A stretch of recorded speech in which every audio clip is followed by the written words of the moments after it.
जी अस्सलाम वालेकुम। कैफ 7 आज के लेक्चर आगाज़ करते हैं। Lecture number 63। आज के लेक्चर में टॉपिक जो हम स्टडी करने जा रहे हैं वो है depreciation and disposal of fix assets, और फिर पास्ट पेपर का क्वेश्चन करेंगे रोज इंडस्ट्रीज लिमिटेड। ठीक है, डेप्रिसिएशन और डिस्पोजल ये तो आपके मेरा ख्याल है अकाउंटिंग के स्टूडेंट्स के बाएं हाथ का खेल होता है, ऐसा ही है कैसे? अच्छा मुझे बताइए, अगर कंसेप्ट्स आपको डेप्रिसिएशन के और डिस्पोजल के आते हैं, मुझे बताइए डेप्रिसिएशन कैलकुलेट करने के दो मेथड कौन से हैं?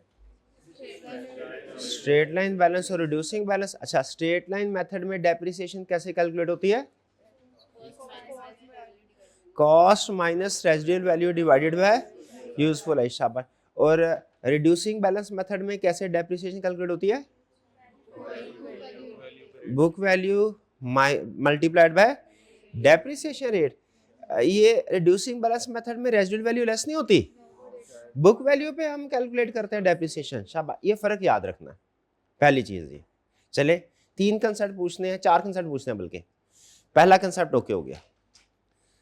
दूसरा कंसेप्ट, क्या ऐसा हो सकता है कि किसी एसेट को हम यूज कर रहे हो 3 साल फॉर एग्जांपल यूज किया, टोटल लाइफ 10 साल थी, 3 साल यूज किया, और 3 साल के बाद कोई ओवरऑलिंग हमने करवाई जिससे उसकी एफिशिएंसी बढ़ गई? क्या ऐसा पॉसिबल है? तो इस ओवरऑलिंग का क्या इफेक्ट होता है एसेट पे? और हाँ शाबाश, कैपिटलाइज होता है, एक्सपेंस आउट तो नहीं होता। हाँ मुझे याद आ गया, इन्वेस्टमेंट अप्रेजल में भी तो यही किया था। तो तीसरे साल में जब वो ओवरऑलिंग करवाता था तो हम उसको कैपिटलाइज करते थे, एक्सपेंस आउट नहीं करते थे, फिर डेप्रिशिएट करते थे। शाबाश। तो इसमें डेप्रिसिएशन कैसे कैलकुलेट होगी अब 3 साल के बाद? ओवरऑलिंग की सेपरेट होगी, उसकी सेपरेट, लेकिन वो तो उसी एसेट, क्या वो सेपरेट एसेट बनता है? वो तो सेम ऐड करके करेंगे। हाँ मैंने तो यही सीखी थी, ऐड करके करते हैं। ठीक है, वो IAS 60 में एग्जांपल है कि कुछ चीजें ऐसी होती है जिनको अलग डेप्रिशिएट करते हैं, जैसे हवाई जहाज है उसका कोई इंजन है फॉर एग्जांपल, या कुछ ऐसी चीजें वो अलग करते हैं, लेकिन उमूमी तौर पे उसी एसेट की कॉस्ट में कैपिटलाइज होगा। और इसका मतलब ये हुआ, अब जो आपकी डेप्रिसिएशन होगी, जिस साल अगर फर्ज कीजिए ईयर 3 के एंड पे आपने ओवरऑलिंग करवाई है, तो जो ईयर 4 की डेप्रिसिएशन होगी ना, 3 की नहीं 4 की, क्योंकि ईयर 3 में तो सारे इस्तेमाल हो गए, उसके एंड पे आपने ओवरऑलिंग करवाई है, ईयर 4 की डेप्रिसिएशन होगी वो होगा रिवाइज्ड बुक वैल्यू और डिवाइडेड बाय रिवाइज्ड लाइफ, जो रिमेनिंग लाइफ होगी। ऐसा ही है, यानी ओवरऑलिंग को हमने क्या ट्रीटमेंट है, एसेट में ऐड करना है, एसेट की कॉस्ट में कैपिटलाइज करना है उसको, और फिर उसके बाद जो डेप्रिसिएशन होगी वो रिवाइज्ड वैल्यू की बेस पे होगी। भाई ऐसा ही है, 2 पॉइंट हो गए। इसका मतलब डेप्रिसिएशन की कैलकुलेशन तो क्लियर होगी, मुझे सिखाने की जरूरत नहीं। तीसरा क्वेश्चन, क्या डिस्पोजल अकाउंट बनाना आता है आपको? अभी अगर मैं बना देंगे, अब बना के दिखाएं। शाबाश, डिस्पोजल अकाउंट बना के दे। आपके पास है 30 सेकंड, फटाफट बनाएं 30 सेकंड के अंदर अंदर। शाबाश, रफ सा बना ले, कोई प्रॉब्लम नहीं है मुझे, क्योंकि उधर वर्किंग में शो करवाना है, और कैलकुलेटर अपने सामने रखें। शाबाश, फटाफट रफ सा बना ले। डिस्पोजल अकाउंट डेबिट साइड पे बना भी ले, कॉस्ट, शाबाश, क्यूमुलेटिव, बेहतरीन। ठीक है, ये जो टी काउंट के डिस्पोजल अकाउंट में इसकी जो क्रेडिट साइड पे कैश आया, ये कैश रिसीव्ड है कि कैश पेड है? कैश रिसीव्ड है। शाबाश।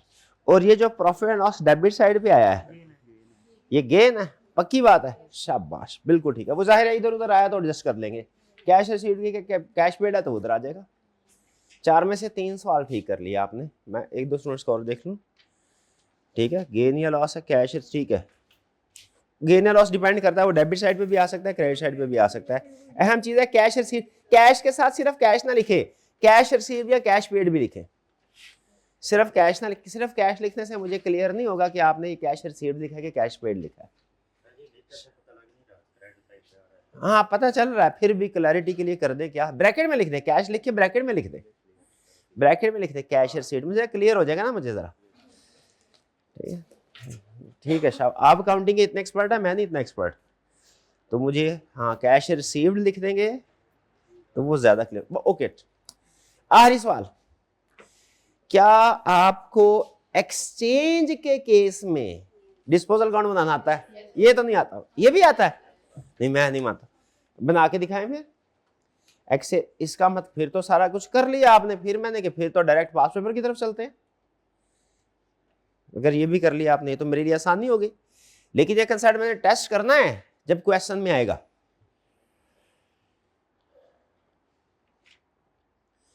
डिस्पोजल, दोबारा डिस्पोजल अकाउंट बनाना है, लेकिन अब की बार एक्सचेंज वाला बनाना है।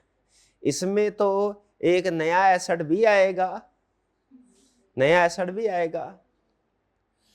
जो भाई ये समझ रहे हैं मेरे को तो सब आता है, उनसे दरखास्त है कि वो भी बना ले जल्दी से। अगर उनको आता है तो वो फिर जल्दी जल्दी बना लेंगे ना, 10 सेकंड में बना लेंगे वो तो है।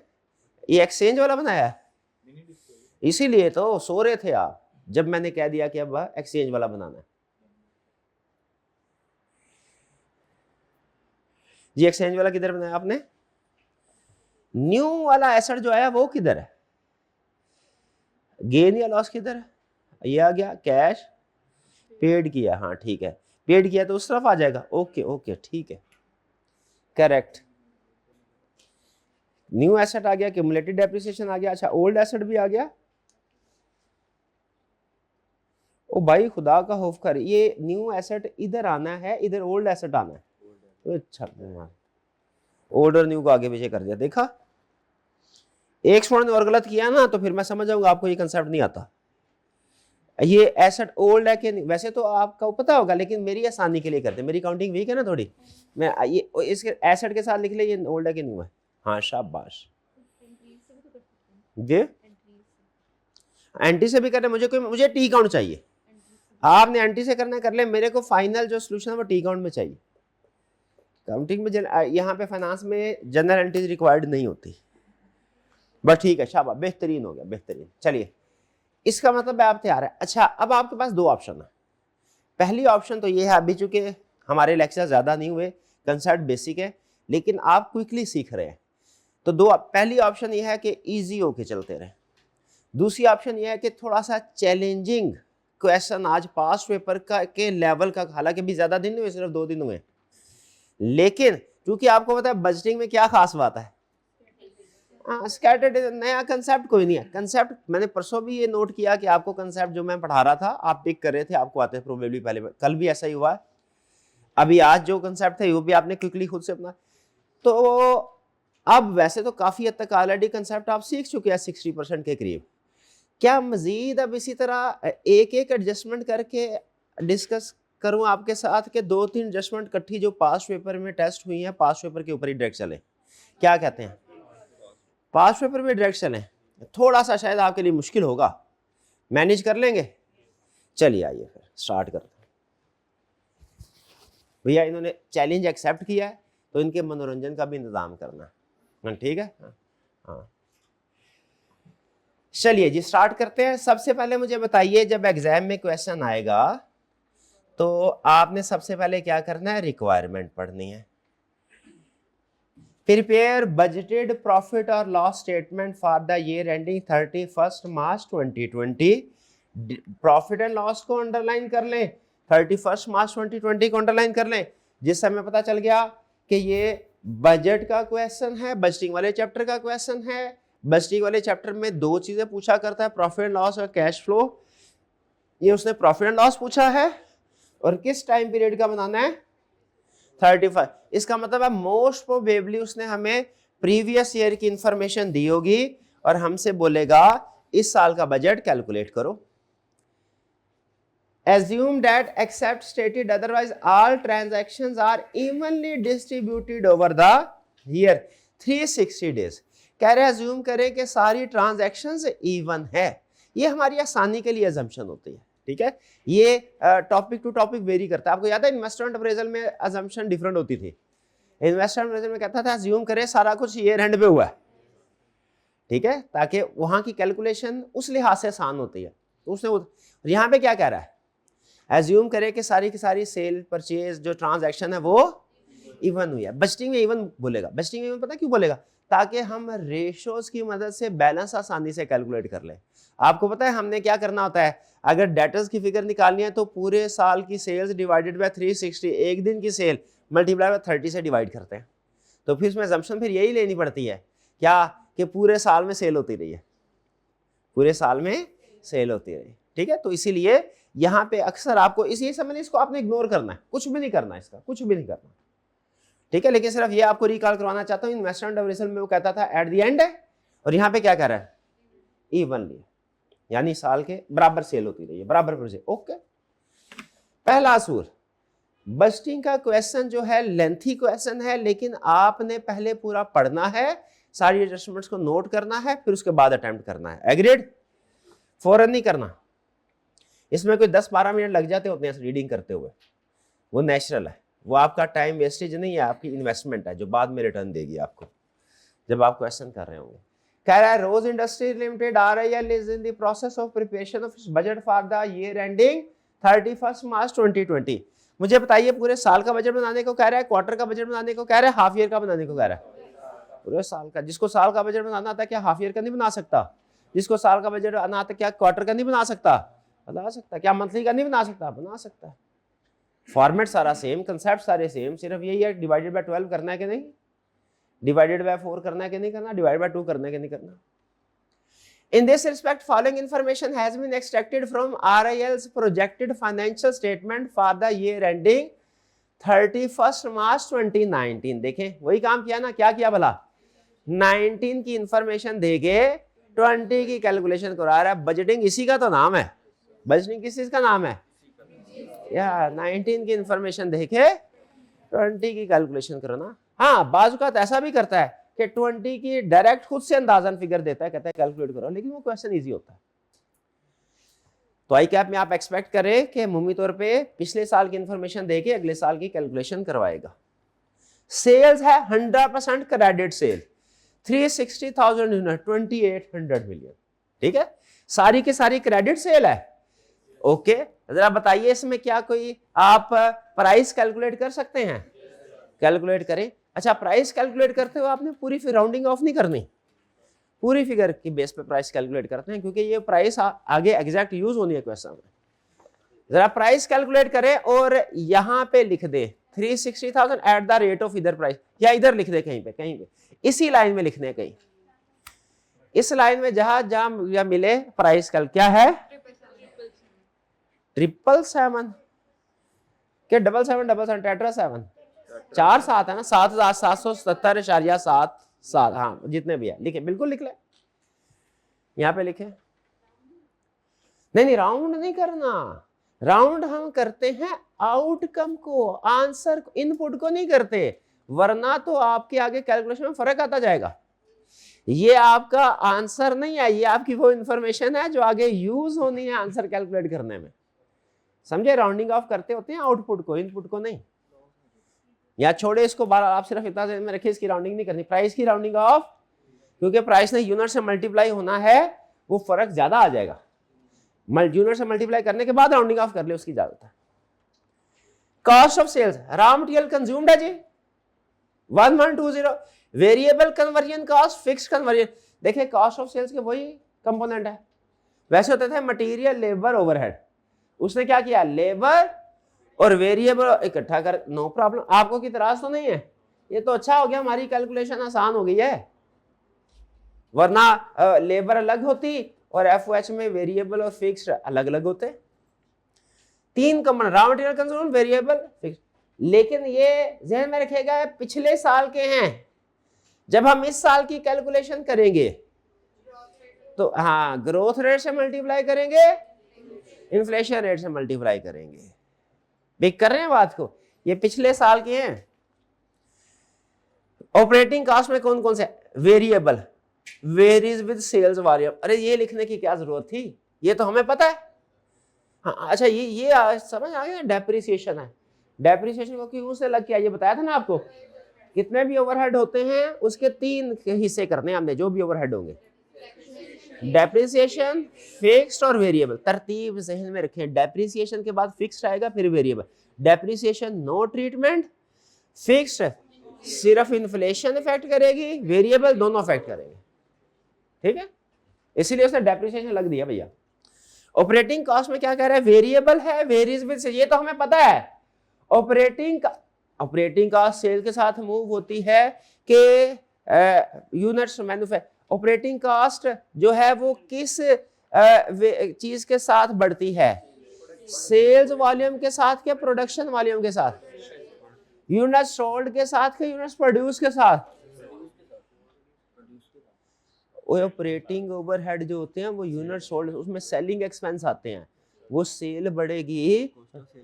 हमने इस साल में 1 लाख यूनिट बनाए और एक भी नहीं बेचा, बताइए क्या कॉस्ट ऑफ गुड्स सोल्ड बढ़ेगी कि नहीं बढ़ेगी? जो सवाल का जवाब दे रहा हूँ दाएं बाएं ना हो मेरा भाई, सीधे रास्ते पे रहे, जो सवाल पूछ रहा हूँ वो जवाब दो। 1 लाख यूनिट प्रोड्यूस किए, बिका एक भी नहीं, तो बताइए फिक्स को छोड़ दें, फिक्स समझे नहीं है, बिका एक भी नहीं, बताइए मैन्युफैक्चरिंग एक्सपेंसेस बढ़ेंगे कि नहीं?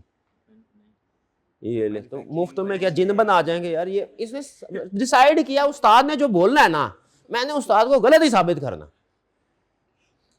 क्या मैं और मैन्युफैक्चरिंग एक्सपेंसेस यूनिट्स मैन्युफैक्चर्ड के साथ मूव करते हैं, ऑपरेटिंग एक्सपेंसेस यूनिट सोल्ड के साथ मूव करते हैं। मुझे लिख के दिखाएं 3 दफा, आपने 30 दफा लिखना। Manufacturing expenses move with units manufactured, operating expenses move with units sold. ये बात समझ आ रही है आपको जो मैं कह रहा हूं? कितने स्टूडेंट को ये बात समझ आई है जो मैं बताया? हाथ उठाए जरा। मैन्युफैक्चरिंग एक्सपेंसेस का था जो है यूनिट्स प्रोड्यूस के साथ होता है, और ऑपरेटिंग एक्सपेंसेस का ताल्लुक यूनिट सोल्ड के साथ होता है। यूनिट्स प्रोड्यूस बढ़ेंगे, मैन्युफैक्चरिंग एक्सपेंस बढ़ेंगे, यूनिट सोल्ड बढ़ेंगे। अगर क्वेश्चन में unit sold is equal two units produced हैं तो उसका मतलब दोनों सेम रेशो से बढ़ेंगे। लेकिन अगर किसी क्वेश्चन में यूनिट सोल्ड और यूनिट्स प्रोड्यूस्ड डिफरेंट हुए तो क्या होगा? हाँ जी, मैन्युफैक्चरिंग ऑपरेटिंग डिफरेंट रेशो, सुभान अल्लाह। जो मैन्युफैक्चरिंग है वो किस रेशो से बढ़ेंगे? यूनिट्स प्रोड्यूस से। और ऑपरेटिंग एक्सपेंसेस किस रेशो से बढ़ेंगे? बात समझ आ रही है? इसको समझानी है आपने, ये बात क्या बात समझानी है वाला इसको? मैन्युफैक्चरिंग एक्सपेंसेस हैं वो यूनिट्स मैन्युफैक्चर्ड के हिसाब से बढ़ते हैं, और ऑपरेटिंग एक्सपेंसेस जिसमें सेलिंग होते हैं वो यूनिट सोल्ड के हिसाब से बढ़ते। शाबाश, समझ आ गई? पक्का? ओके चले। तो रॉ मटेरियल, तो फिर मुझे बताइए रॉ मटेरियल कंज्यूम्ड किस रेशो से बढ़ेंगे? अगर तो units manufactured unit sold same है तो फिर तो जाहिर है वो एक ही रेशो से। अगर यूनिट्स मैन्युफैक्चर्ड और यूनिट सोल्ड डिफरेंट है, रॉ मटेरियल कंज्यूम्ड किस रेशो से बढ़ेंगे? मैन्युफैक्चर्ड से। वेरिएबल कन्वर्जन कॉस्ट किस रेशो से बढ़ेगी? यूनिट्स मैन्युफैक्चर्ड से। और ऑपरेटिंग कॉस्ट किस रेशो से बढ़ेगी? यूनिट सोल्ड से। ये पहला अहम पॉइंट है जो मैंने आपको लिखवाया है, इसको कभी नहीं भूलना आपने। ठीक, आगे चलते हैं। तो मैं वही बता रहा था, ये बताने की क्या जरूरत थी? ना भी ये लाइन लिखता ना वेरीज विद सेल्स वॉल्यूम, हमें पता था। क्या पता था? सेल्स के साथ मूव होता है ऑपरेटिंग एक्सपेंस, ठीक है, यूनिट्स मैन्युफैक्चर्ड के साथ थोड़ी होंगे। क्लोजिंग इन्वेंटरी है, रॉ मटेरियल की है और फिनिश गुड्स की है। डन जी। वर्किंग प्रोसेस अमूमी तौर पे वो टेस्ट नहीं करता भी है, लेकिन ज्यादातर कम करता है। बहरहाल उसका जब क्वेश्चन आएगा वो भी करेंगे। वर्किंग प्रोसेस का आपको कॉस्ट ऑफ गुड्स सोल्ड का फॉर्मेट आता है?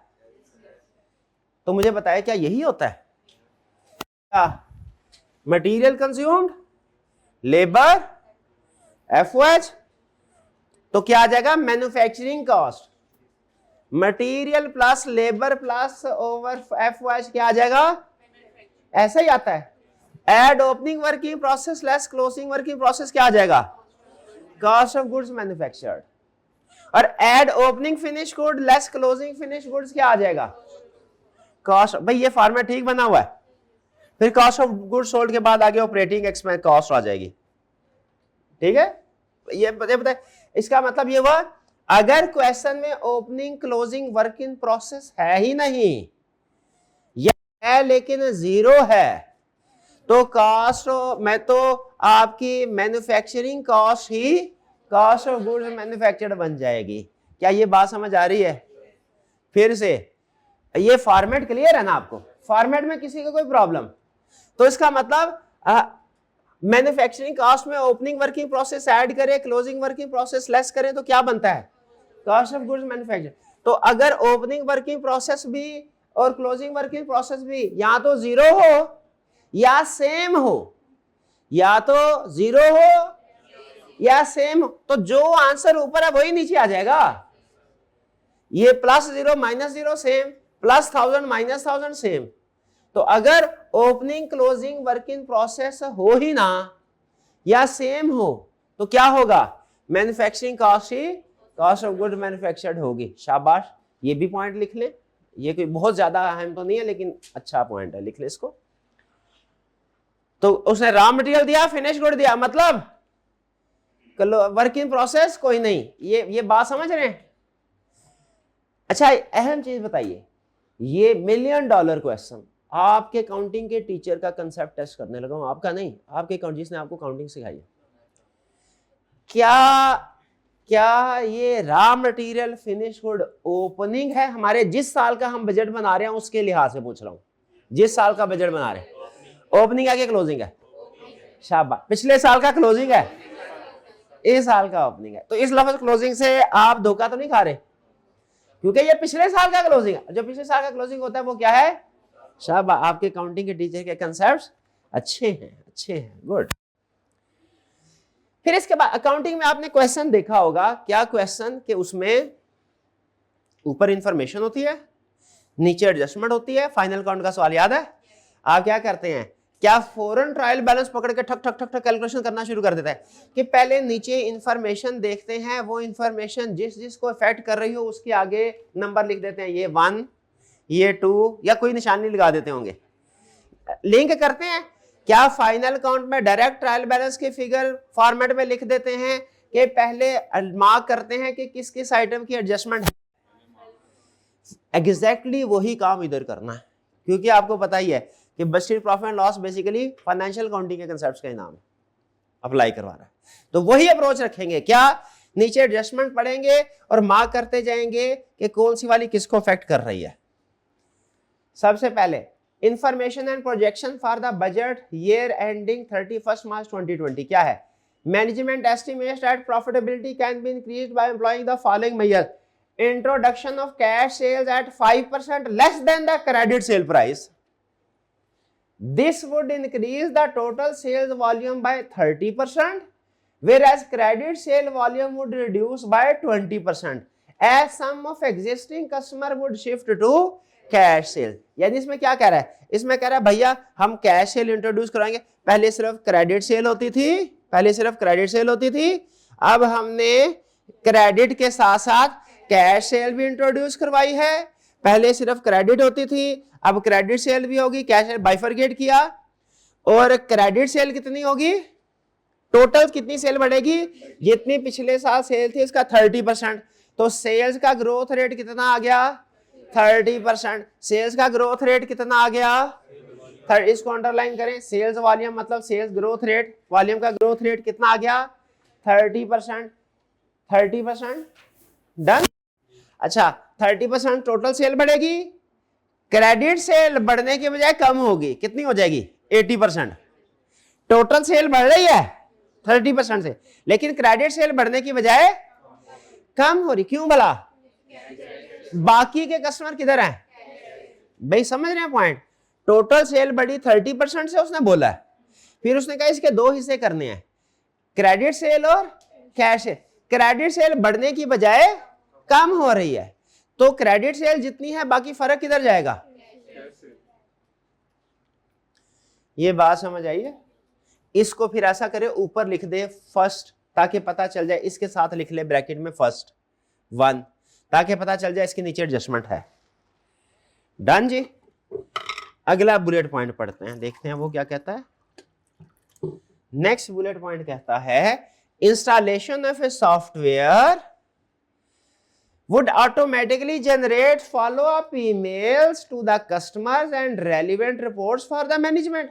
कह रहा है कोई सॉफ्टवेयर बनाना है, the software having useful life of 10 years would be operational from 1 अप्रैल 2019। यानी साल के स्टार्ट से क्या मिड ऑफ द ईयर से? साल के स्टार्ट से क्या मिड ऑफ द ईयर?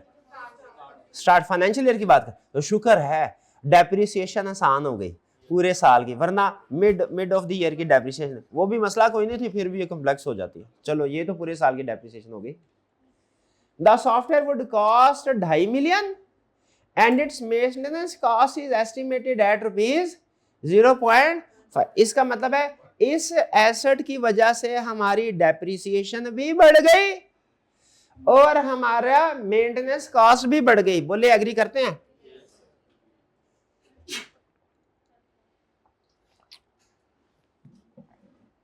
इस सॉफ्टवेयर की वजह से डेप्रिसिएशन भी बढ़ गई, मेंटेनेंस कॉस्ट भी बढ़ गई, और क्या हुआ?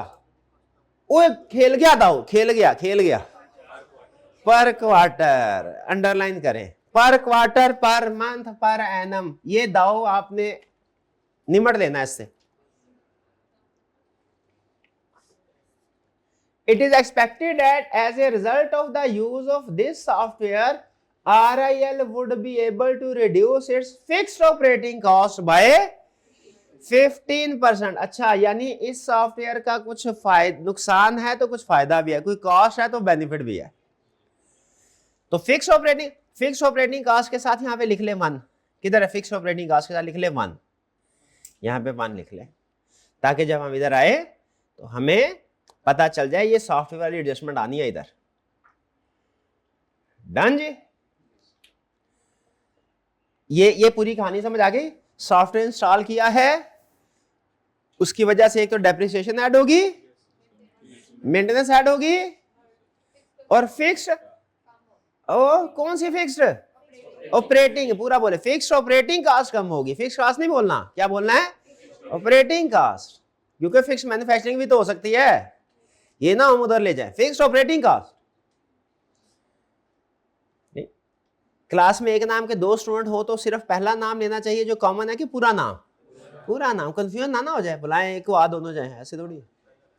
तो फिक्स कॉस्ट नहीं, क्या फिक्स? क्योंकि एक हमारी फिक्स मैन्युफैक्चरिंग पड़ी है, एक फिक्स ऑपरेटिंग पड़ी है। फिर इसका as the purchase increases, purchase क्यों इंक्रीज होगी? जाहिर है ग्रोथ हो रही है, ज्यादा सेल करनी है तो क्या खरीदना नहीं है सामान, हवाई सेल करनी है भला। As purchase, RIL would negotiate with supplier and receive 2% trade discount। Purchase increase होगी। अच्छा, परचेज क्या कर रहे हैं हम? रॉ, तो इसका मतलब है इसका इफेक्ट किधर जाएगा? रॉ मटेरियल के साथ भी लिख ले 1, रॉ मटेरियल के साथ लिख ले 1। ये जेन में रखना है करते हुए कि कौन सी वाली इंफॉर्मेशन किसको एडजस्ट कर रही है।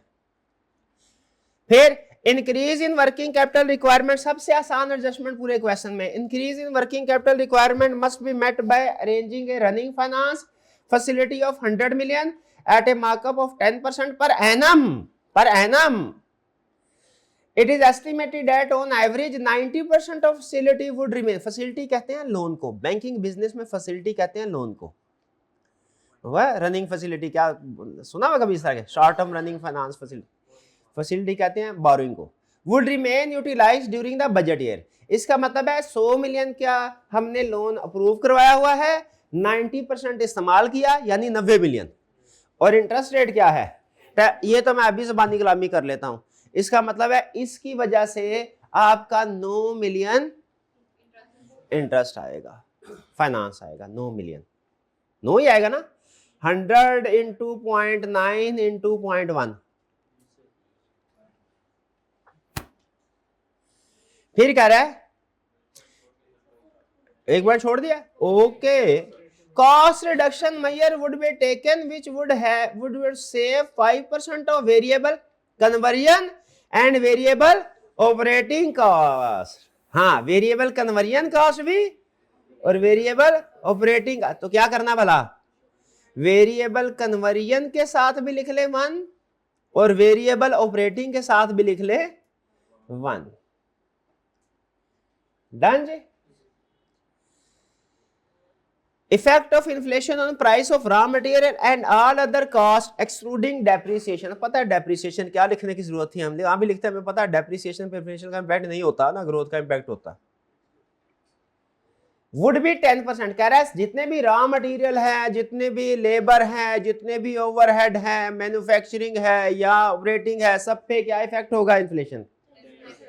शुक्र है एक रेट दिया, मतलब बिला वजह कंप्लेक्स कर, बिला वजह कंप्लेक्स कर देता है। कैसे वाला? हर एक अलग अलग रेट बिला वजह। चलो एक शुक्र है कम से कम इधर वो तो काम नहीं किया।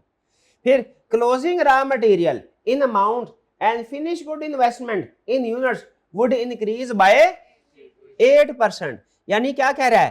क्लोजिंग रॉ मटेरियल बढ़ जाएगा कितने से? 8% से। और फिनिश गुड यूनिट में बढ़ जाएंगे कितने से?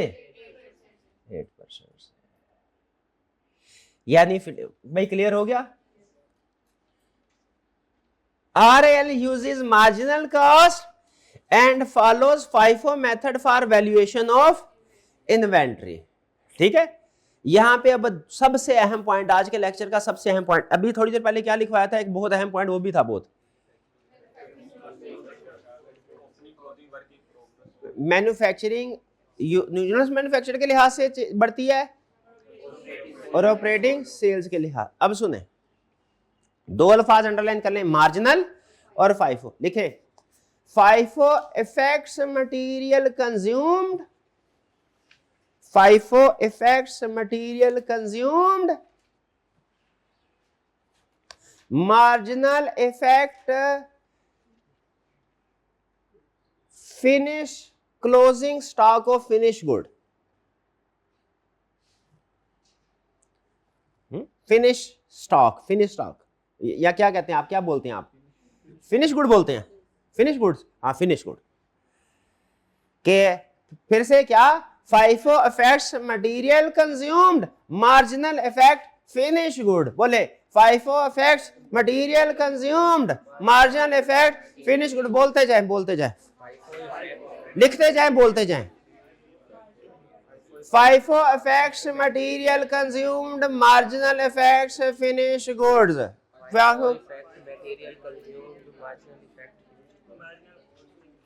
FIFO affects material consumed,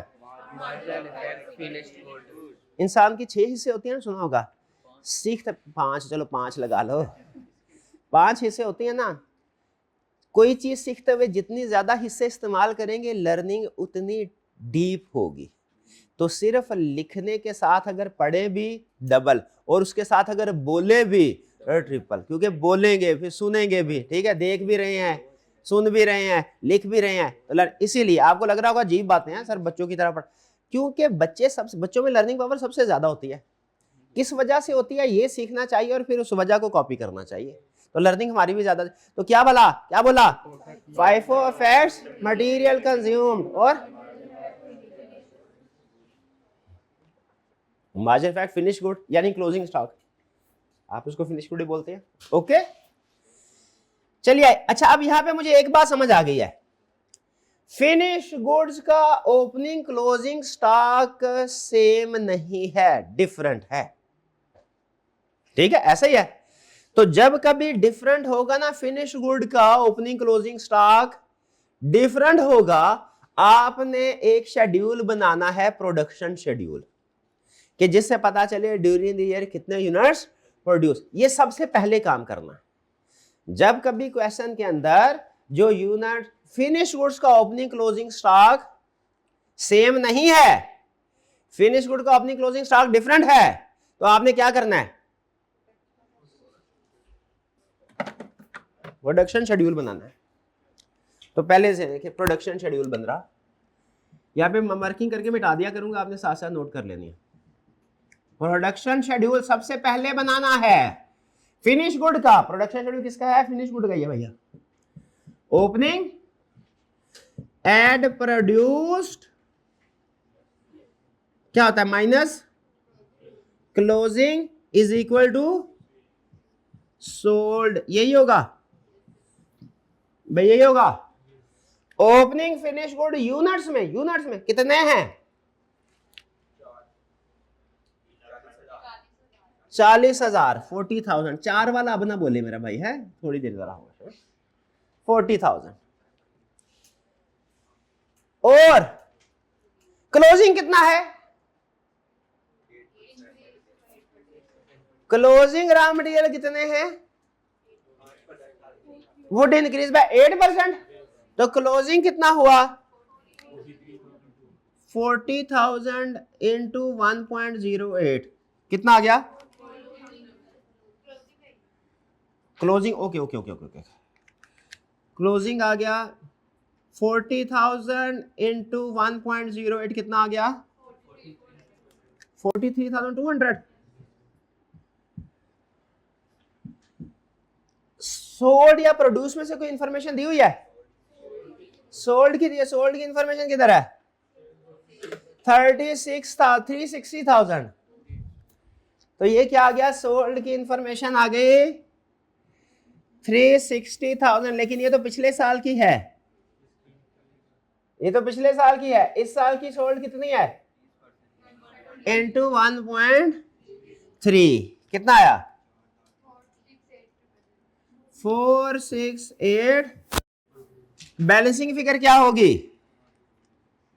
units produced, this plus this minus this, back working करके 471,200। मुझे बताइए क्या आप इस फिगर पे आ गए हैं कि नहीं? कोई प्रॉब्लम, कोई दिक्कत इसमें? अच्छा, मुझे कैसे पता चला मैंने प्रोडक्शन शुरू? किसी क्वेश्चन में बनेगा, किस क्वेश्चन में नहीं बनेगा, कैसे पता? अगर opening closing finish good same हो ही ना, या सेम हो, तो इसका मतलब है जो यूनिट सोल्ड है वही प्रोड्यूस है, बनाने की जरूरत नहीं। ठीक है, अगर ओपनिंग क्लोजिंग हो ही ना या सेम हो, जरूरत नहीं। और अगर ओपनिंग और क्लोजिंग में फर्क है तो फिर आप पे लाजिम हो जाता है क्या? शेड्यूल बनाना। अच्छा, बना तो लिया, कोई स्टूडेंट बता सकता है कि बनाया क्यों है? केस की जान, जिंद की जान तोते में, हमारे केस की जान इस कंसेप्ट के अंदर क्या कि हमने यूनिट्स प्रोड्यूस और ये प्रोडक्शन शेड्यूल बनाया क्यों?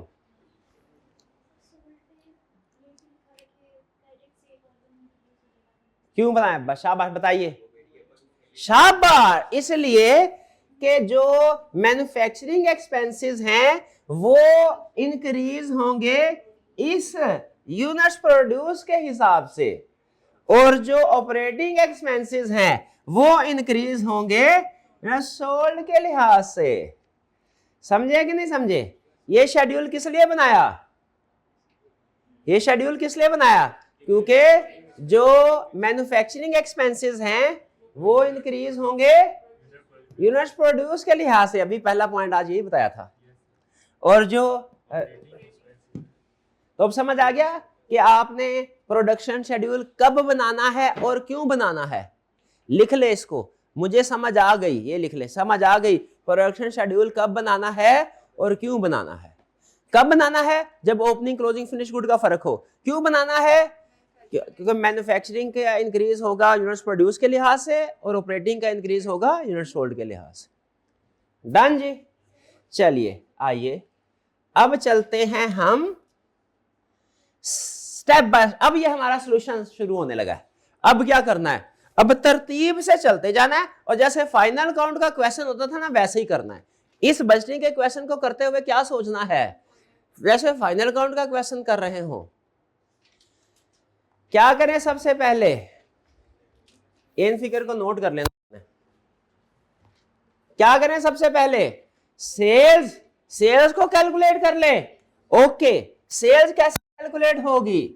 सेल्स कितनी थी? पिछले साल की सेल कितनी है?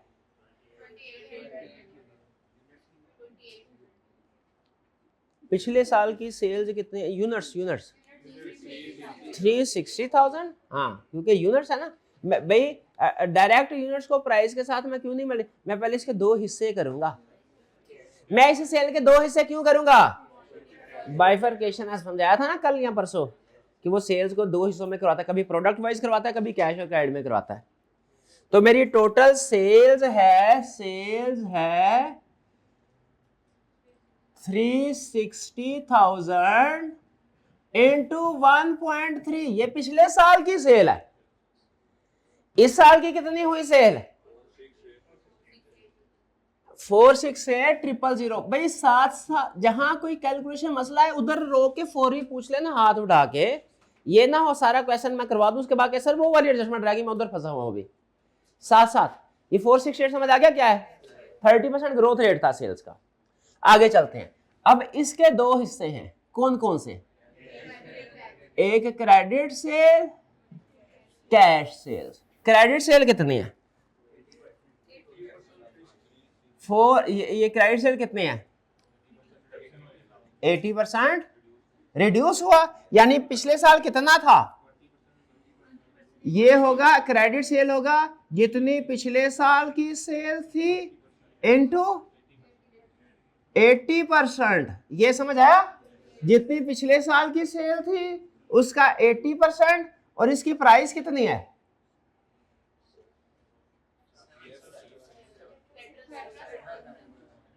टेट्रा 7.78। कोई प्राइस में चेंज आया है? इसकी प्राइस में चेंज नहीं आया, कैश वाली में चेंज आया है। कैश वाली में चेंज आया है। वो इन्फ्लेशन जरा पढ़ के देखे, उसने सिर्फ कॉस्ट की बताई है कि सेल्स प्राइस की भी बताई है? मेरा भाई पढ़ के मुझे बताओ, इन्फ्लेशन को गौर से पढ़ के मुझे बताया इन्फ्लेशन किस चीज की बताई है?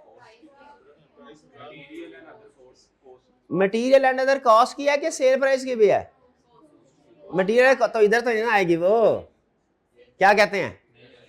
क्यों नहीं आएगी? उसने बोला इन्फ्लेशन किस किस चीज की बताया है, तो जिस जिस चीज की उधर ही बढ़ाएंगे। ये समझ आ गई कैलकुलेशन? कैश की कैलकुलेशन क्या होगी? टोटल जो इस साल की सेल है, यानी 468,000 माइनस 360 इंटू 0.8 कितनी होती है? 288,000। ये आ गए यूनिट्स, कैश के यूनिट्स।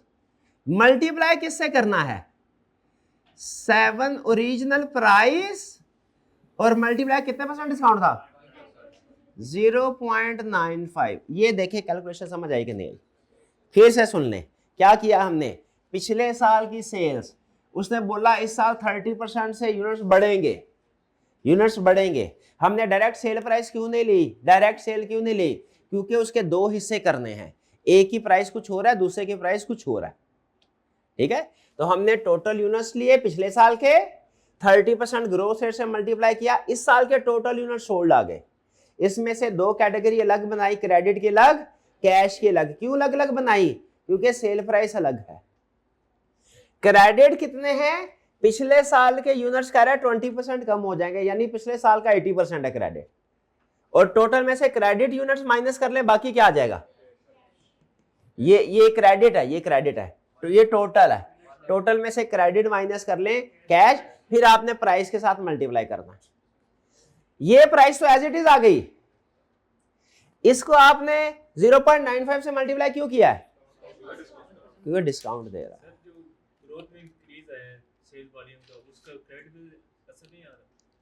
ग्रोथ में जो इंक्रीज आया क्रेडिट पे असर नहीं आ रहा, क्रेडिट पे असर आ रहा है, और जो आ रहा है वो उसने बताया है।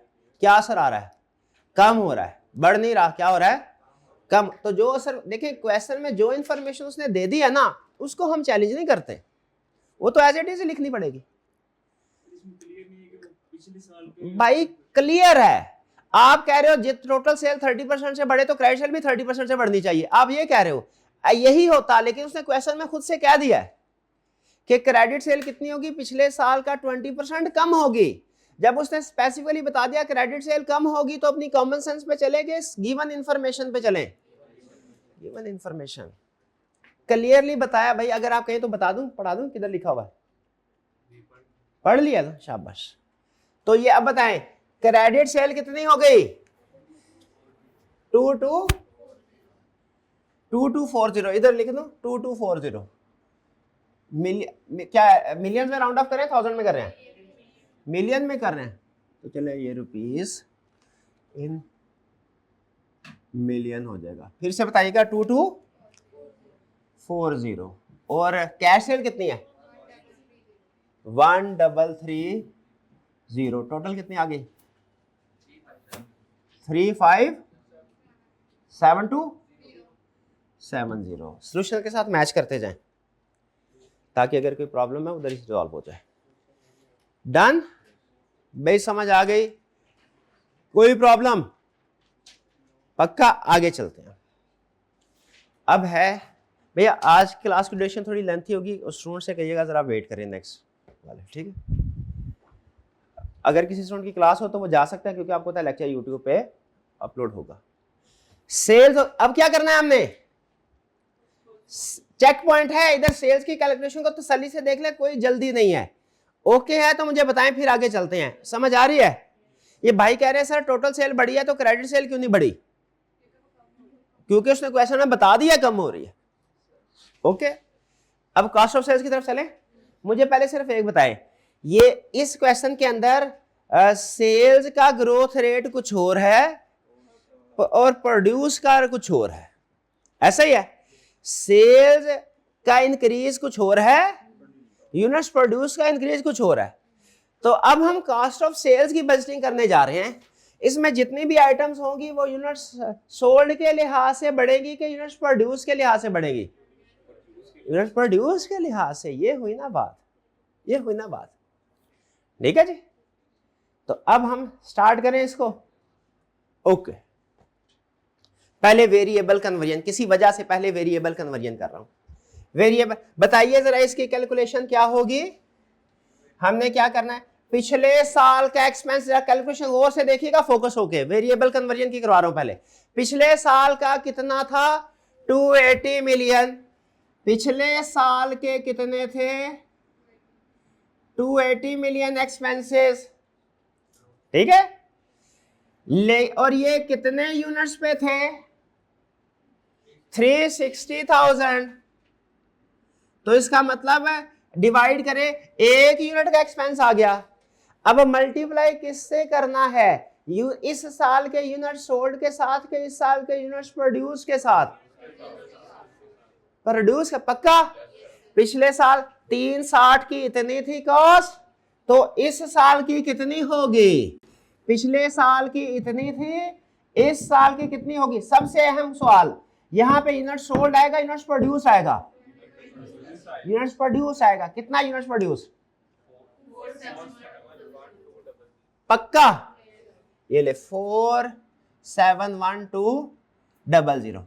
ये तो आ गया कंजम्पशन इस साल की, लेकिन अभी वहां अभी कुछ बाकी है। क्या बाकी है?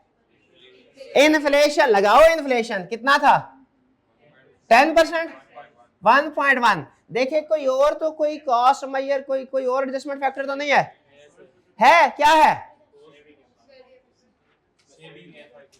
5% सेविंग हुई थी। किस वजह? वो सॉफ्टवेयर इंस्टॉल करने की वजह से या किसी और वजह से? वैसे ही बताया है। Okay okay okay, into 0.95। बोले बात समझ आती है कि नहीं? देखे हमने डायरेक्ट ये वाला आंसर क्यों नहीं लिख दिया? क्योंकि ये पिछले साल के रेट के मुताबिक है ये कंजम्पशन। ये बात समझे, आगे मटेरियल में ये कंसेप्ट मैंने यूज करना है। आज के लेक्चर का अगला बड़ा टेक्निकल आने वाला। 3 कंसेप्ट है इस लेक्चर के अंदर। एक मैंने बता दिया आपको, प्रोडक्शन शेड्यूल वाला, एक मटेरियल कंज्यूम्ड वाला है, और तीसरा है फिनिश गुड्स वाला, एक मार्जिनल वाला है। और कुछ नहीं है इस लेक्चर में, बाकी सिर्फ कैलकुलेशन ही कैलकुलेशन। मटेरियल का समझने के लिए बात समझनी पड़ेगी। हमने सिर्फ इसका आंसर क्यों नहीं लिख दिया? क्योंकि ये हमारी करंट प्रोडक्शन के मुताबिक तो है, लेकिन पिछले साल के रेट पे है। ये इस साल के रेट पे लाने के लिए इन्फ्लेशन से मल्टीप्लाई करना पड़ेगा, उस रेट से मल्टीप्लाई करना पड़ेगा। बात समझ आ रही है कि नहीं आ रही?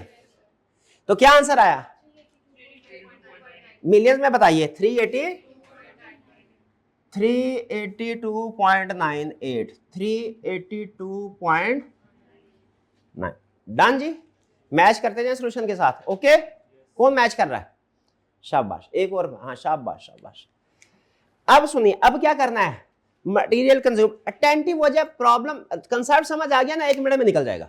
उसके लिए पूरी तवज्जो चाहिए आपको आपकी। आगे चलते हैं। अब हम क्या करने जा रहे हैं? Raw material consume. ये रॉ मटेरियल कंज्यूम किसका है? पिछले साल का, ठीक है? इस साल का कैलकुलेट करने के लिए क्या करना पड़ेगा? मल्टीप्लाई करने पड़ेगा, जैसे ये किया। अब ये देखिए, जैसे ये किया वैसे ही कैलकुलेशन। क्या भला? रॉ मटेरियल कंज्यूम्ड, ये इधर कर लूं, इसको मिटा के कर लूं, इजाजत है? चलो ये फिगर याद रखनी है फिर, हैं ये मुझे चाहिए होगी, ये यूनिट सोल्ड और प्रोड्यूस वाली। अब क्या करने जा रहे हैं, अब क्या करने जा रहे हैं हम मटेरियल कंज्यूम, अटेंटिव होके देखिएगा, सिर्फ मटेरियल कंज्यूम की कैलकुलेशन इस जैसी ही है, सिर्फ एक फर्क है, वो फर्क नोटना है भाई। मटेरियल कंज्यूम्ड का फार्मूला क्या है, मटेरियल कंज्यूम्ड भाई वो है पिछले साल का मटेरियल कंज्यूम्ड कितना था, 11200 मिलियन में, 112, ये कितने यूनिट्स का था, ये कितने यूनिट्स का था, डिवाइडेड बाय 360,000 मल्टीप्लाई बाय इस साल के यूनिट्स सोल्ड के साथ मल्टीप्लाई करना है प्रोड्यूस के साथ। प्रोड्यूस कितने थे, 471200। कितना आंसर आया, कितना आंसर आया? अच्छा, अच्छी वाली कैलकुलेशन करते करते आप कंफ्यूज शक्ल क्यों बना लेते हैं, इसमें कोई गड़बड़ है क्या है ये? ओके ओके, आगे चले जी। 146.5.9 भाई, यहां तक समझ आ गई है क्या? इसके साथ कोई और एडजस्टमेंट है क्या?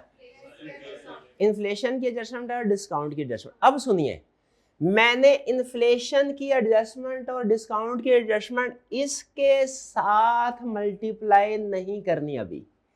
ये है क्या है भाई, पिछले साल मुझे इतने यूनिट्स के लिए इतना मटेरियल चाहिए था, इस साल मुझे इतने यूनिट्स के लिए इतना मटेरियल चाहिए। इंफॉर्मेशन समझे क्या कैलकुलेट किया है, पिछले साल इतने यूनिट्स के लिए इतना मटेरियल चाहिए था, इस साल इतने यूनिट्स के लिए इतना मटेरियल चाहिए। क्या सारे मटेरियल पे इन्फ्लेशन और एडजस्टमेंट कर दूं इस साल की? अब प्राइस एडजस्टमेंट करनी है ना, इसके बाद क्या करना है भाई, मटेरियल में दो एडजस्टमेंट होती है ना, एक ग्रोथ की होती है और एक प्राइस की होती है।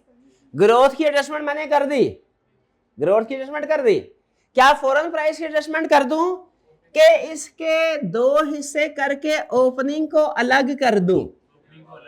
ओपनिंग को क्यों अलग? $1 मिलियन क्वेश्चन, क्योंकि वो पिछले साल के रेट पे प्रोड्यूस हुआ है, पिछले साल के रेट पे खरीद चुके हैं, उस पे इस साल की इन्फ्लेशन थोड़ी लगेगी।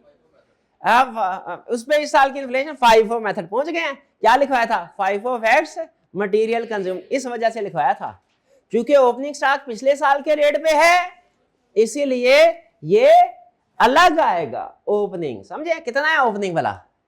70। कितना है? 70 मिलियन ओपनिंग, 70। ये तो एज इट इज आ जाएगा। और बाकी कितना है? 1465.9 माइनस 70, ये कितना आया? 139.5.9। अब क्या कर, अब इसको मल्टीप्लाई करें, किससे मल्टीप्लाई करें? 1.1 और किससे? जो इस साल डिस्काउंट मिल रहा है, कितना? 2% मिला तो 0.9। सुभान अल्लाह, बेहतरीन बात की आपने। अब जरा मुझे बताइए अमाउंट कितनी आ गई? 150.4.78। अब इसका मतलब हमारा मटेरियल कंज्यूम्ड कितना होगा? इन दोनों का टोटल, यानी 1574.78। मटेरियल कंज्यूम कितना? 1574 1574.78। या अल्लाह मेरी मदद। सही है? तो ये कंफ्यूज क्यों शक्ल बनाई हुई आपने? ये आप ज्यादा ना सोचा करें, मैंने सिर्फ क्या किया, इन दोनों को ऐड किया। 1574 ये जो ज़बानी कैलकुलेशन कर रहे होते हैं ना, उनको बात का प्रॉब्लम होती है। एग्जाम में इतना रिस्क नहीं लेने का कैलकुलेशन करने का। भाई मुझे बताइए, वेरिएबल की तो एक ही झटके में कैलकुलेशन कर दी थी, मटेरियल की दो हिस्सों में क्यों डिवाइड की? हाँ फाइफो था, ओपनिंग पिछले रेट पे है। वेरिएबल कन्वर्जन की तो एक ही स्टेप में कैलकुलेशन कर दी, और मटेरियल कंज्यूम्ड की 2 स्टेप में क्यों की? क्योंकि उसमें ओपनिंग भी था जो पिछले रेट पे है, उस पर इन्फ्लेशन थोड़ी लगानी है भाई। वेरिएबल की कैलकुलेशन एक ही स्टेप में मैंने कर दी, लेकिन मटेरियल कंज्यूम्ड की 2 स्टेप में क्यों की? क्योंकि ओपनिंग भी था जो पिछले साल के रेट पे था, उस पर इस साल की एडजस्टमेंट थोड़ी लगेगी। अब भाई वेरिएबल कन्वर्जन की तो कैलकुलेशन एक दफा ही कर दी, मटेरियल कंज्यूम्ड की 2 दफा क्यों की? क्योंकि ओपनिंग था वो तो पिछले रेट पे ही होगा, उस पर इस साल की एडजस्टमेंट थोड़ी आनी है। तो ये जो एंड पे उसने लाइन लिखी थी ना, उसमें 2 अल्फाज इस्तेमाल किए थे, मार्जिनल और, तो मार्जिनल वाला कंसेप्ट नहीं बढ़ गया। अब फाइफो वाला नहीं बढ़ गया, मार्जिनल वाला रह गया। डन। आगे फिगर्स मैच, आगे चल। अब क्या है? Fix conversion cost. Fix conversion cost का क्या करना है? इसमें क्या क्या है? डेप्रिसिएशन भी है, ऑपरेटिंग का। तो बताइए अब इस साल के लिए क्या करें? क्या नीचे इसकी कोई एडजस्टमेंट है? फिक्स कन्वर्जन, ये मैन्युफैक्चरिंग वाले की एडजस्टमेंट है कोई? फिक्स है, सिर्फ इन्फ्लेशन की है, कॉस्ट कटिंग स्ट्रेटजी तो नहीं है कोई, सिर्फ इन्फ्लेशन। कॉस्ट कटिंग किसकी थी? वेरिएबल की थी। ओके, फिक्स की नहीं थी। नहीं तो वो तो सॉफ्टवेयर जो आया था वो किधर आया था? Okay, operating. ओके ठीक है। फिक्स कन्वर्जन, तो अब इसका क्या हुआ? फिक्स, अब देखें फिक्स, इसके 2 हिस्से होंगे। कितने हिस्से होंगे टोटल? 3 होते हैं ना ओवरहेड के। वेरिएबल तो अलग हो गया, बाकी कौन कौन सा रह गया? 2 हिस्से रह गए, एक डेप्रिसिएशन रह गया और दूसरा अदर देन डेप्रिसिएशन। डेप्रिसिएशन कितना है? 24, तो वो तो इधर आ गया, 24 गिवन है। और अदर देन डेप्रिसिएशन कितना है? 160 माइनस 24, ऐसा ही है। 160 माइनस 24, ओ वही आ गया। आगे इन्फ्लेशन रेट कितना? 1 ऊपर भी इन्फ्लेशन रेट मल्टीप्लाई करो, डेप्रिसिएशन को थोड़ा इफेक्ट करता है, डेप्रिसिएशन का। तो इसको कर रहे हैं, अब कितना आ गया ये? इधर की बहन होती थी, वो कैलकुलेशन किया करती थी, वो नहीं, आज छुट्टी पे है। कोई एक जिम्मेदारी ले, कोई भाई जिम्मेदारी ले ले। हाँ मेरा भाई,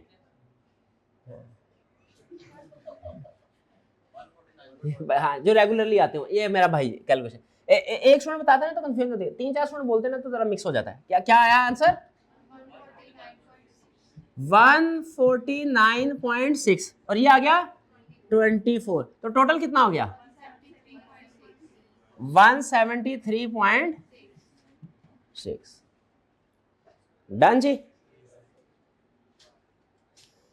टोटल करके इधर कर ले, टोटल जितना भी आता है। कितना आता है टोटल?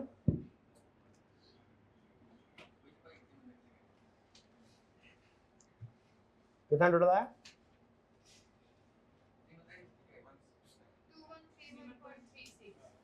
2131.36। ओके,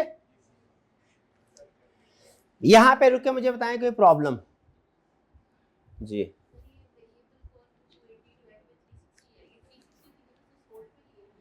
ये 280 डिवाइड बाय 360 के ना, असल में हमने ये देखा है कि पिछले साल एक यूनिट बनाने पे कितनी कॉस्ट लगती थी और अब इस साल इतने यूनिट्स बनाने पे कितनी कॉस्ट लगेगी, ये कैलकुलेट किया है। यानी ये एवरेज कॉस्ट कैलकुलेट किया है, समझे? 360 यूनिट सोल्ड। हाँ, पिछले साल में यूनिट सोल्ड और यूनिट प्रोड्यूस सेम थे। क्यों भला? पिछले साल का ओपनिंग उसने दिया ही नहीं, पिछले साल का क्लोजिंग ही दिया है। तो जब कोई इंफॉर्मेशन ना दी हो तो इसका मतलब है वो सेम। तो ये बेसिकली पिछले साल का ओपनिंग क्लोजिंग सेम है, इस साल में फर्क उसने डाला है, इस साल पॉलिसी चेंज की होगी उसने। डन जी। यहां पे मुझे बताइए रॉ मटेरियल कंज्यूम्ड की कैलकुलेशन समझ आई आपको?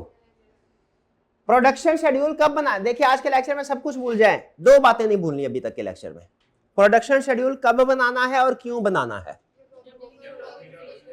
दूसरा, मटेरियल कंज्यूम्ड की कैलकुलेशन एक नहीं 2 हिस्सों में की, क्यों? 5 FIFO इफेक्ट्स बोले मटेरियल कंज्यूम्ड, और मार्जिनल इफेक्ट्स फिनिश गुड। सब यहां तक clear. Opening closing working process है नहीं, नील नील कर ले, सेम आ जाएगा ये। अब क्या है, opening finish good, closing finish good, ऐसा ही है। उसको छोड़ दे, गोली मारे, उसकी वजह से सारे क्वेश्चन को एट रिस्क में, उसने इंफॉर्मेशन नहीं दी हुई, वो पिछले साल को यूज करेंगे। ओके, इधर आ जा, उसको छोड़ दे, जहन से निकाल दे मेरा भाई, निकाल दे जहन से, ऐसे कर, ऐसे ऐसे ऐसे ऐसे निकाल दे, ऐसे कर, करना मेरा भाई, शाबाश, उसको 3 सीढ़ी बोल। अब जो समझा रहा हूं इधर, ओपनिंग फिनिश गुड आ गया जी। कितना है ओपनिंग फिनिश गुड, क्वेश्चन में दिया हुआ उसने, कितनी अमाउंट है 110। अब सुनिए, आखिरी एडजस्टमेंट, अहम एडजस्टमेंट इस सवाल की, आ गया 110, ये पिछले साल का है 110, इस साल की कैलकुलेशन करनी है, ऐसा ही है। ओके, हमारी जो कॉस्ट ऑफ गुड्स मैन्युफैक्चर्ड है, अब सुने, ये है मैन्युफैक्चरिंग कॉस्ट और यही है cost of goods manufactured. Done. मैंने जो यूनिट कॉस्ट कैलकुलेट करने का फार्मूला पढ़ा हुआ है ना, वो पढ़ा हुआ है cost, unit cost is equal to cost of goods manufactured divided by units manufactured. आपने भी यही पढ़ा हुआ है। अच्छा, इस पे को पर कायम रहना जरा, ठीक है, कि यूनिट कॉस्ट कितनी है is equal to cost of goods manufactured divided by, जो कॉस्ट आएगी उसे मैंने क्लोजिंग स्टॉक के साथ मल्टीप्लाई कर देना है, जो निकाला हुआ प्रोडक्शन शेड्यूल से आया हुआ है। ऐसा ही है, सारी गेम किधर है अब भैया, ये यूनिट कॉस्ट निकाल। अच्छा, इसमें और units manufactured multiplied by closing units, closing stock जितना फिर, भाई यही आएगा फार्मूला, फार्मूले के साथ कंफर्टेबल है। अब ये क्लोजिंग स्टॉक हमें पता है कितना है वाला, क्लोजिंग स्टॉक हमें पता है कितना है, फिनिश गुड का क्लोजिंग स्टॉक 43200। यूनिट्स मैन्युफैक्चर्ड भी हमें पता है कितने हैं, 7471200, ये भी पता है भैया। यहां तक ठीक है ना, समझ रहे हैं, यहां तक साथ है भैया, यहां तक मेरे साथ है। अब सारी गेम की तरह भला क्लोजिंग स्टॉक कैलकुलेशन करना है, ये कॉस्ट ऑफ गुड्स मैन्युफैक्चर्ड। अब आप बोले sir cost of goods manufactured तो इन तीनों को ऐड कर दे, ये पड़ी है, इन तीनों को ऐड कर दे, ये पड़ी है, ठीक, मार्जिनल है, एब्जॉर्प्शन नहीं है। ओके, अब बोले सर ये एब्जॉर्प्शन नहीं है, इसमें इसको नहीं इंक्लूड करना, इन दोनों को ऐड करें कॉस्ट ऑफ गुड मैन्युफैक्चर्ड बन जाएगी। भाई ऐसा ही है ना, क्योंकि मार्जिनल है। बोले ये कॉस्ट ऑफ गुड्स मैन्युफैक्चर्ड, अब उसके मार्जिनल के लिहाज से एब्जॉर्प्शन होती है, तीनों को ऐड करते, फिक्स को भी ऐड करते, मार्जिनल है सिर्फ 2 को ऐड करेंगे। बोले सर इन दोनों को ऐड करके यहां लिख दे, बोले इन दोनों को ऐड करके, इन दोनों को ऐड करके कॉस्ट ऑफ गुड्स मैन्युफैक्चर्ड क्या है, इधर आ, इधर आ, इधर इधर इधर इधर इधर इधर इधर हो, इधर हो। क्या गलती है, फिक्स हो, जब दोनों को, जो फिक्स को ऐड ही नहीं किया तो माइनस क्यों करेंगे, टोटल में से फिक्स माइनस कर दे, उल्टा वो भी वही आंसर आएगा, a plus B plus C minus C, वो भी वही आंसर आएगा जो a प्लस बी का आएगा।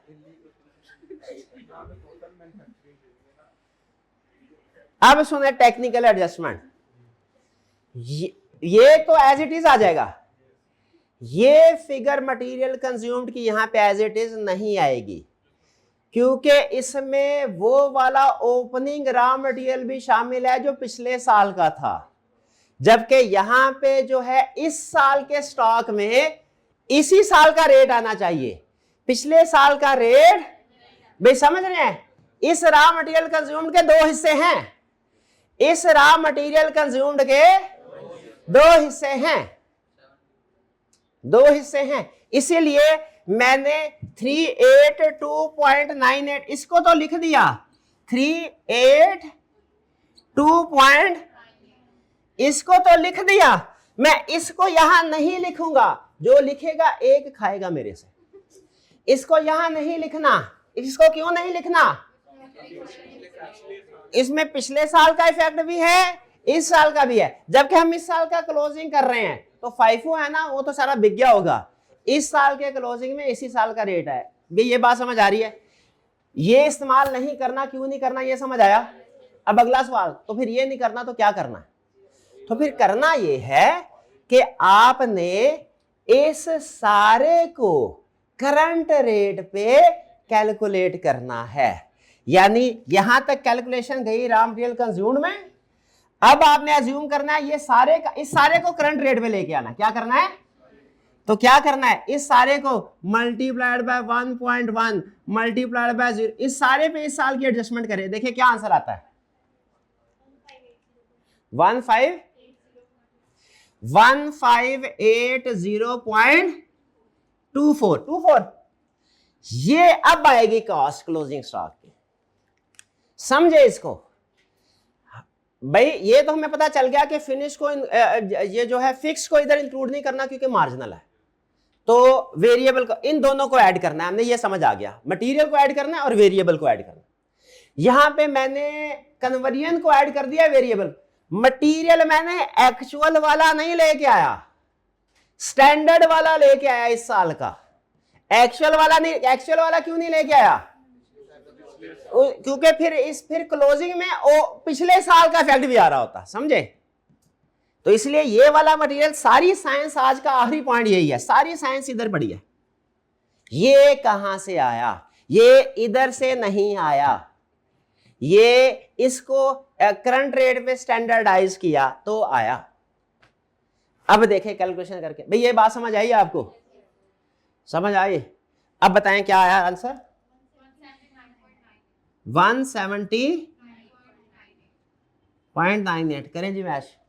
राउंडिंग ऑफ का फर्क होगा उसको छोड़ना है। 17, तो ये क्या, ओपनिंग फिनिश गुड 110, क्लोजिंग कितना आया? 179.98। इसको लेस करके कर दें, इधर क्या आता है? 69.98। और ये आपका क्या आ जाएगा? Cost of goods sold. कितना आ गया? जितना भी आया। ओके बट ठीक है, जितना भी आया वो एंड पे कर लीजिएगा टोटल छोटा। क्लोजिंग स्टॉक भैया मैच कर ले, क्लोजिंग स्टॉक सेम है, मेरे को कोई जल्दी नहीं है, आधा घंटा और लग जाए मेरे को कोई जल्दी नहीं है। आपने सिर्फ ये देखना, 3 चीजें मैंने आपको समझानी थी, तीनों चीजें आज के लेक्चर में समझा दी। एक आपको समझा दिया ऑपरेटिंग जो है शेड्यूल कब बनना है, ठीक है, प्रोडक्शन शेड्यूल कब बनना है, एक वो बता दिया। दूसरा मैंने मटेरियल कंज्यूम्ड की कैलकुलेशन बता दी, और तीसरा मैंने मार्जिन, यानी क्वेश्चन के अंदर मार्जिनल का वर्ड यूज हुआ, ठीक है, क्वेश्चन उसका इफेक्ट बता दिया। क्वेश्चन के अंदर फाइफो का वर्ड यूज हुआ, उसका इफेक्ट बता दिया। FIFO effects material consumed, margin effects finish good, और प्रोडक्शन शेड्यूल कब बनना है वो बता दिया। बाकी सारी मैथमेटिकल कैलकुलेशन है आगे। कुछ समझ आई? Check point clear? आगे चले। यहां पे मुझे फिर एक दफा और बता दीजिए, वैल्यूएशन में हमने ये एक्चुअल वाली फिगर क्यों नहीं ली? पिछले साल का भी है, तो हमने क्या किया, इसको हम सारे को नए रेट पे लेके आए। आगे चलते हैं। नेक्स्ट क्या है जी? अब 2 ही आइटम रह गया, कौन सी? वेरिएबल और फिक्स। तो वेरिएबल कितनी है? पिछले साल कितनी थी वेरिएबल? ऑपरेटिंग कॉस्ट वेरिएबल कितनी थी? 190। और कितने यूनिट्स की थी? 190। पिछले साल जो 190 थी, 190 मिलियन डिवाइडेड बाय 360,000, ये 360,000 की ये थी, किससे मल्टीप्लाई करेंगे? किससे?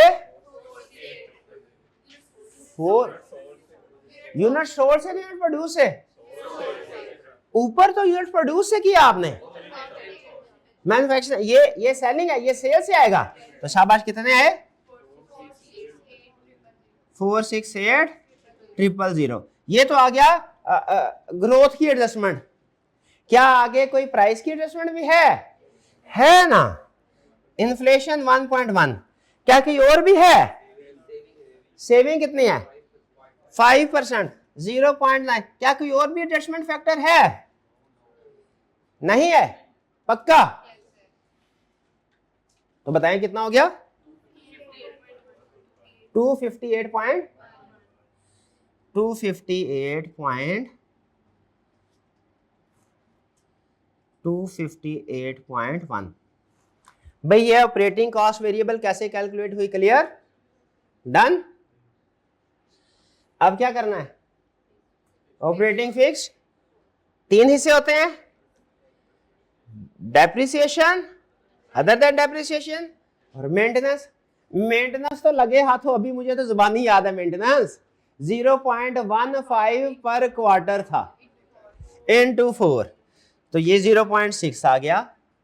ये तो मुझे याद है 0.15 इंटू 4 क्वार्टर 0.6, ये तो मुझे याद है।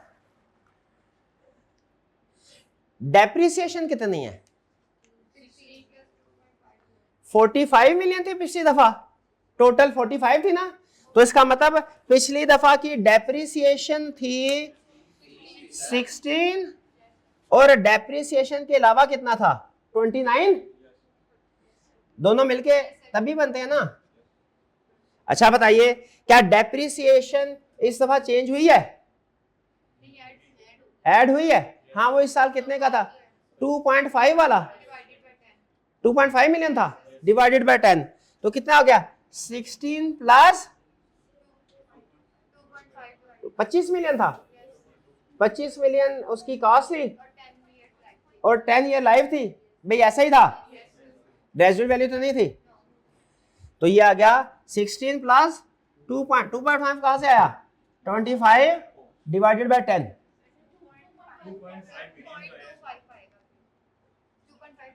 मैं नहीं इतबार कर रहा, मैं अब खुद पढ़ूंगा। कॉस्ट है 2.5 मिलियन और लाइफ है इसके 10 ईयर। हाँ, ये 10 ईयर्स, तो 2.5 डिवाइडेड बाय 10 आया 0.25। क्या इन्फ्लेशन की एडजस्टमेंट आएगी? क्या ग्रोथ की एडजस्टमेंट आएगी? चले, ये आ गया 16.25। 16.2। अब क्या रह गया? अदर देन 29 था, क्या इसमें कोई और एडजस्टमेंट हो रही है? ग्रोथ की एडजस्टमेंट आएगी? फिक्स में ग्रोथ की एडजस्टमेंट, इन्फ्लेशन की आएगी? कितनी है? इंटू 1.1, कितनी हो गई? बस 31.9। ये और कोई एडजस्टमेंट नहीं है इसमें? है और कौन सी है? 15% कम सॉफ्टवेयर की वजह से, तो इसका मतलब है इसके साथ हमने 0.85 भी मल्टीप्लाई करना है, और तो कोई एडजस्टमेंट फैक्टर नहीं है। शाबाश। तो बताइए कितनी अमाउंट आई? 27.11, 27.12। चलें, इसको टोटल करके आपने लिख देना, कितना आया? 43.97, 43.97। डन जी। अब आखिरी चीज रह गई, वो कौन सी? इंटरेस्ट। वो तो मुझे जुबानी याद है। 100 मिलियन की फैसिलिटी ली, 90% यूटिलाइज किया था, 10% रेट था, 90 एक 9 आ जाएगा, 9 मिलियन। इधर कहीं ऊपर नीचे फिट कर ले 9 मिलियन, कितना आ गया? 9.00। डन जी। ये था हमारा क्वेश्चन। अब एड लेस करके देखें फाइनल प्रॉफिट कितना आता है। क्या? 187 पॉइंट की तरह, इसमें कहीं पॉइंट भी होना चाहिए। ये सारा हमने एक्स लेस है ना, लेस, ये लेस है, ये लेस है, ये लेस है, ठीक है।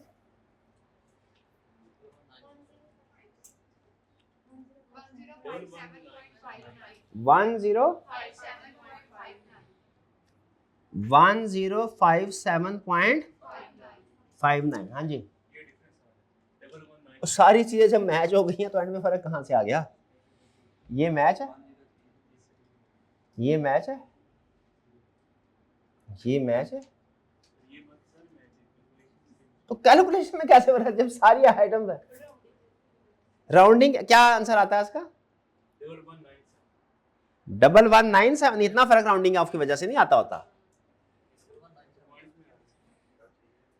ओ भाई दिखाएं जरा, सारा क्वेश्चन सही करवा के एंड पे जो है ना बैलेंस शीट टैली नहीं करवा, सॉल्यूशन दिखा दे मेरा भाई। भाई क्लियर? कंसेप्ट सारे ऐसे ही 100%। वो कोई कैलकुलेशन का मसला होगा, पता नहीं भाई कहीं और ही क्वेश्चन ना देख रहे हो।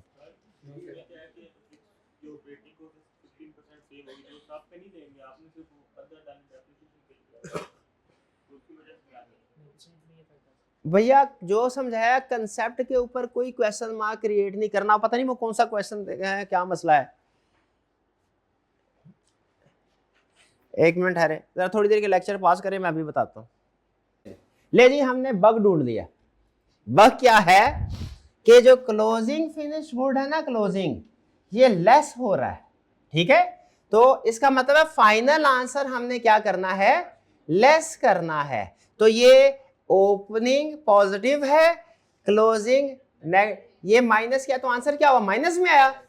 माइनस को क्या करना है, लेस करना है, तो हमारा आंसर क्या आएगा, पॉजिटिव आएगा। क्यों भला? क्योंकि इधर तो आंसर नेगेटिव आ रहा है, लेकिन उस नेगेटिव को क्या करना है, लेस करना है। शाबाश। अब जरा देखिए क्या आंसर आता है, क्या 1197.59, ये है हमारा आंसर, ठीक है जी। वो सिर्फ साइन का प्रॉब्लम था, क्योंकि ओपनिंग कम था, क्लोजिंग ज्यादा था, तो नेट जो है हमारा इफेक्ट। भाई क्लियर? कुछ समझ आया? तो जरा रिकॉल कीजिए, आज के लेक्चर में हमने क्या सीखा। 3 चीजें आपको सिखाई। आज घर वाले पूछेंगे फाइनेंस में क्या सीखे, आपने कहना 3 चीजें सीखी। पहली चीज क्या, कि प्रोडक्शन शेड्यूल कब बनाना है और क्यों बनाना है। पहली चीज ये, कब बनाना है, जब ओपनिंग क्लोजिंग फिनिश गुड फर्क हो तब बनाना है। और क्यों बनाना है, क्योंकि जो यूनिट्स प्रोड्यूस या यूनिट्स मैन्युफैक्चर्ड, एक बात, यूनिट्स प्रोड्यूस होंगे, मैन्युफैक्चरिंग को इफेक्ट करें, मैन्युफैक्चरिंग यूनिट्स प्रोड्यूस के लिहाज से बढ़ेगा और ऑपरेटिंग यूनिट शॉर्ट के लिहाज से बढ़ेगा। ये था पहली बात। दूसरा कंसेप्ट हम क्या सीखा हमने, मटेरियल कंज्यूम्ड का, फाइफो की एप्लीकेशन। फाइफो का मतलब क्या, मटेरियल कंज्यूम। तो मटेरियल, जब ओपनिंग रॉ मटेरियल हो तो आपने क्या करना है, आपने जो रॉ मटेरियल कंज्यूम्ड को कैलकुलेट ग्रोथ से मल्टीप्लाई करना है। पहले ग्रोथ से मल्टीप्लाई करने के बाद फौरन रेट से नहीं करना, उसके 2 हिस्से करने हैं। रॉ मटेरियल कंज्यूम्ड के क्या करना है, 2 हिस्से करने हैं। एक ओपनिंग वाला पुराने रेट पे आएगा और जो क्लोजिंग वाला है उस पे आपने नया रेट लगाना है। डन। रॉ मटेरियल कंज्यूम की दूसरी पॉइंट कैलकुलेशन क्लियर होगी आपको, रॉ मटेरियल कंज्यूम। और तीसरी चीज इसमें हमने क्या सीखी, तीसरी चीज सीखी हमने वैल्यूएशन ऑफ क्लोजिंग स्टॉक, वो जो मार्जिनल कॉस्ट का था। तो हमने जब कैलकुलेशन करनी है तो बहुत आसान, जब भी फिनिश स्टॉक की कैलकुलेशन करनी है ना, क्लोजिंग स्टॉक की, बहुत आसान। Cost of goods manufactured divided by units manufactured multiplied by closing stock. सारी गेम किसमें है भला, कॉस्ट ऑफ गुड्स मैन्युफैक्चर्ड में। इसमें आपने मटेरियल को ऐड किया, वेरिएबल को ऐड किया, फिक्स को ऐड नहीं किया। क्यों नहीं किया, क्योंकि मार्जिनल था। और जब मटेरियल को ऐड किया तो एक्चुअल मटेरियल कंज्यूम्ड को नहीं ऐड किया, स्टैंडर्ड वाले को किया। एक्चुअल वाले को क्यों नहीं किया, उसमें इस वाला उसमें ओपनिंग वाला भी शामिल था। स्टैंडर्ड वाला क्यों किया, ये तीनों पॉइंट समझ आए। इसको आपने लिखना है बार बार, आज घर जाते जाते सोचते रहना है ये तीनों पॉइंट्स आपके, क्योंकि क्वेश्चन में बार बार आएंगे। डन जी, ये जो बताया वो समझ आ गया। शाबाश शाबाश शाबाश शाबाश। क्वेश्चन ये बग है, ये क्वेश्चन नहीं है, बग है, ठीक है। इधर से ठीक है, पहले अभी 1-2 लेक्चर ना इस अप्रोच को समझे जो मैं समझा, जो अप्रोच पक्की हो जाए फिर आपके में जो भी सवाल आ रहे हैं वो पूछे। पूछ ले मेरा भाई, पता नहीं रात को तुझे नींद आएगी कि नहीं आएगी, पूछ ले। प्रोडक्शन टेबल है, प्रोडक्शन शेड्यूल है, हाँ, उसमें यूनिट प्रोड्यूस्ड है और जो पिछले साल यूनिट था, अगर उसमें से ग्रोथ रेट डायरेक्टली निकाल के मल्टीप्लाई करके कैलकुलेशन। नहीं, इनका क्वेश्चन ये है कि सर आप जो यूनिट से डिवाइड करके यूनिट से मल्टीप्लाई कर रहे हैं, हमें उसकी परसेंटेज कैलकुलेट कर सकते हैं? कर सकते हैं, वो मुझे जरा मुश्किल लगता है, मैं इसलिए नहीं करवाता। वो कहते हैं सर ये जो आप बार बार बड़ी बड़ी अमाउंट डिवाइड करके मल्टीप्लाई कर रहे हैं ये, तो इसका डायरेक्ट एक परसेंटेज निकाल लें अलग से, ना निकालें, मेरा मशवरा ना निकालें, ऐसे ही करें। ठीक है जी। चलिए आज का 3 चीजें नहीं बोलनी, आज घर जाते जाते रिवाइज करते रहना है और कोशिश करनी है कि होम असाइनमेंट जो दिया, होम असाइनमेंट में 1-2 प्रॉब्लम आएंगी वो फिर कल के लेक्चर में डिस्कस करेंगे। आज का लेक्चर यहाँ खत्म करते हैं हम। अल्लाह हाफिज।